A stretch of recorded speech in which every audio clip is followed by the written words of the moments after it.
आज उसी समय भगवान ने कह दिया आतताई बधारण।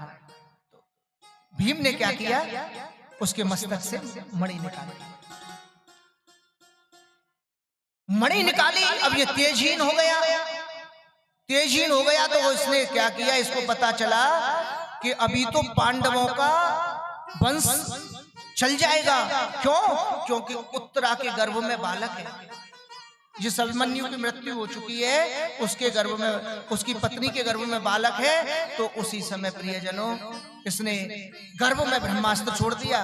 उत्तरा ने भगवान को पुकारा, पाहे पाहे महायोगिन देव देव जगतपते कामम दहतु मामनाथ मामे रक्षा विषात्तताम। उसी समय भगवान गर्भ में चले गए। गर्भ में जाकर के जो बालक मृत हो गया था, उसको अपना अंश देकर के जीवित कर दिया। वही बालक परीक्षित हुआ।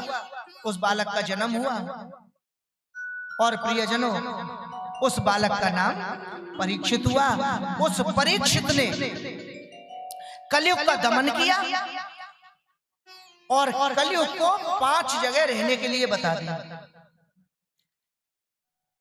कलयुग ने कहा, बोले भगवान ऐसा कैसे हो सकता है, मैं कलयुग भगवान के द्वारा स्थापित हूं। मैं अब तो मेरा युग आ चुका है, मेरा समय आ चुका है। परीक्षित बोले नहीं नहीं नहीं, मेरे रहते हुए तुम्हारा कोई प्रभाव नहीं रहेगा। परीक्षित बोले ऐसा है, मैं तुम्हें 5 जगह देता हूं। द्यूतम पानम स्त्रिय सूना। 5 जगह रहो, जहां जुआ हो रहा हो वहां कलयुग तुम रहो। जहां स्त्री पर पुरुष से प्रभावित हो, यानी कि अपने पति के अलावा किसी दूसरे पति के साथ संसर्ग में हो, वहां पर कलयुग तुम रहो। जहां झूठ बोला जा रहा हो वहां पर रहो। जहां पर मदिरा पान की जा रही हो वहां पर रहो। और जहां पर तुम स्वर्ण में निवास करो। स्वर्ण में निवास करने के लिए बता दिया, 5 जगह दे दी। तो राजा स्वर्ण का मुकुट पहने हुए थे, उस पर विराजमान हो गए। राजा पे कलयुग विराजमान हो गया तो राजा ने समीक ऋषि का अपमान कर दिया, मरा हुआ सर्प गले में डाल दिया। ऋषि के पुत्र शंगी ऋषि ने श्राप दे दिया, इतलंघित मर्यादा तच्चके सप्तमे हनि। अब रेल की तरह भागवत जी चल रही हैं, बहुत जल्दी जल्दी। उसी समय राजा ने श्राप दिया, समीक ऋषि के नेत्र खुले। राजा को जाकर के बताया, राजा तुम्हारी आज से 7वें दिन तक्षके सप्तमे हनि, 7वें दिन तुम्हारी मृत्यु हो जाएगी। परीक्षित बोला, मेरी मृत्यु हो जाएगी? मेरा मृत्यु का समय आ गया, मुझे पता भी नहीं चला। उसी समय परीक्षित ने मुकुट उतारा, उसी समय सारा राज्य भेष उतारा और अपने पुत्रों को जन्मेजय आदित्य को राज्य दे करके, और राजा तो अपने कल्याण के लिए निकल गया। क्योंकि कृष्ण तत्व है ना, गर्भ में बालक मर गया था, मृत हो गया था, तो भगवान कृष्ण ने गर्भ में जाके उसको अपना अंश दिया ना, तो कृष्ण तत्व को जानता है। उसी समय निकल गया। चलते चलते चलते चलते जाकर के देखा आगे, जब जब जब कहीं भी कृष्ण तत्व नहीं मिला तो राजा एक जगह बैठ गए। और एक जगह बैठ करके राजा अपने जो गर्भ में कृष्ण दर्शन किया था, उस कृष्ण दर्शन को करने लगा जो गर्भ में किया था। जैसे ही वो दर्शन किया, उसी समय देखा तत्रागतो भगवान व्यास पुत्र। उसी समय व्यास, उसी समय सुखदेव जी महाराज प्रकट हो गए। बोलिए सुखदेव जी महाराज। सुखदेव जी महाराज प्रकट हुए। जैसे ही सुखदेव जी महाराज प्रकट हुए, सुखदेव जी महाराज को प्रकट होते देख करके ही सुखदेव जी ने तो देखा ये कृष्ण तत्व के दर्शन कर रहा है, और राजा ने देखा मुझे कृष्ण तत्व पान कराने वाले आ गए। दोनों ही बैठ गए, सुखदेव जी भी बैठ गए और राजा भी।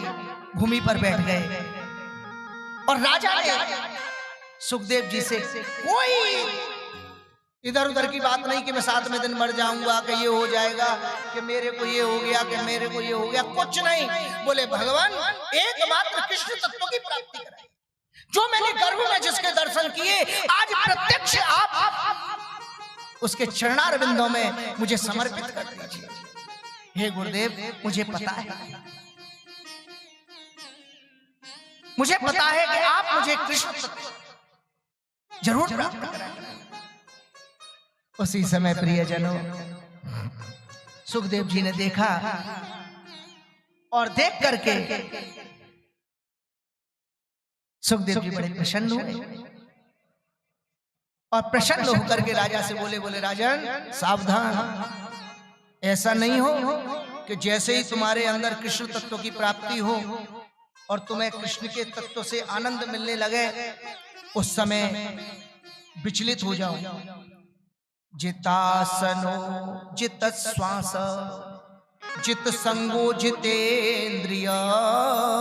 राजन जितेंद्रिय बनो। मन में जो उथल पुथल हो रही है कि मुझे कृष्ण प्राप्ति हो जाए, ये भी नहीं होनी चाहिए। भक्ति करो तो भक्ति का अभिमान भी नहीं होना चाहिए कि हम इतनी माला रोज जाप करते हैं, हम इतनी भक्ति करते हैं, हम इतना कीर्तन करते हैं, हम मंदिर में इतनी सेवा करते हैं, ऐसा भी ना हो। राजन सावधान, तुमको अपना आसन जीतना पड़ेगा, अपनी श्वासें जीतनी पड़ेंगी। राजा नेत्र बंद करके और समाधिस्थ हो गए और कृष्ण तत्व में गुरु जी के चरणार बिंदों का जैसे ही ध्यान किया, नेत्र बंद हो गए। और प्रियजनों, उसी समय सुखदेव जी महाराज, इदम भागवतम नाम पुराणम ब्रह्म संहितम, जो ब्रह्मा जी के द्वारा, भगवान के द्वारा ब्रह्मा जी को प्राप्त हुआ, वही आनंद आज सुखदेव जी राजा को प्राप्त कराने लगे। और प्रियजनों, राजा को बताया, राजा गोविंद के दर्शन कैसे है, कैसे होते हैं? तो बोले अपने शरीर में ही गोविंद के दर्शन करो, कहीं कहीं न मिलेंगे घटघटवासी, कहीं चले जाओ मथुरा काशी, नहीं मिलेंगे घटघटवासी। वो तो घटघट में वास करता है, उसको ढूंढने कहां जाओगे? बोले राजा अपने अंदर ही ध्यान करो। द्वे जानुनी सुतलम विश्वमूर्ते। राजन, सारा विश्व गोविंद की मूर्ति है, एक मूर्ति में मत ढूंढो। प्रहलाद जी ने क्या कह दिया? तो मैं राम, वो मैं राम, खड़क खंभ में राम। बोले पिताजी, जिस खंभे से तुमने मुझे बांधा है इसमें भी राम है, जिस तलवार से मुझे मार रहे हो इसमें भी राम है, तो वो राम कहां नहीं है? हर दिल में है राम बसता, हर दिल में है राम बसता, वो हर जगह है।